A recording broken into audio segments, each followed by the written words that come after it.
One thing I really like about cells is that they are pretty smart. They know their families and actually want to hang out together with them. And like all families have names, cell families have names too, called tissues. Now, depending on which part of the animal body or plant that the families live, they have special names like connective tissue, epithelial tissue, meristematic tissue, and so on. We'll get to them soon enough. And don't worry, we'll learn it in such a simple way that you will get a hang of all those names. Now, the broadest classification of tissues happen based on whether it's a plant that we're talking about here or an animal, because it happens that only they have them. Although completely different types with very different structures and very different functions. You may ask me, why the difference? Why can't they be the same?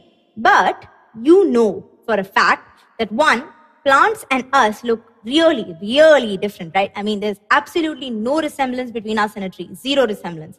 And two, plants cannot exactly do the myriad functions that we do, like walk, talk, run, jump, dance, skip, eat, drink, party hard, study, or sleep. But plants are capable of a very cool thing. They can just pluck carbon dioxide, sunlight, and water from the atmosphere and make their own food. And that's not all. They just reject the oxygen that comes as a byproduct of this super amazing food-making process and give it to us and all the other animals to breathe and be alive.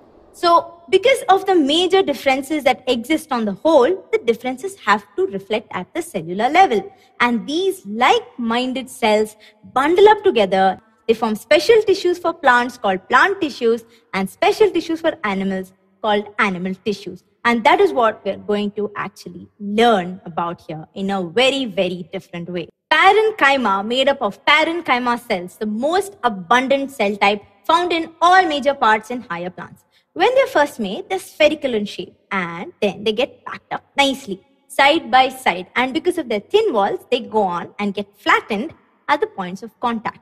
The vacuoles are large and can contain some secretions like starch, oils, and some crystals. Now, there are some hybrid varieties of parenchyma cells depending on where they're found, and they have some obvious names too. Pop a chloroplast into them. Not only will it give a nice green color to the cell, but even more importantly, the cell can now carry out the wonderful process of photosynthesis. What are these cells called? Parenchyma. Now, if the parenchyma cells don't have chloroplasts, they won't be green, obviously, and they won't aid in photosynthesis too, but they help in the storage of food and water.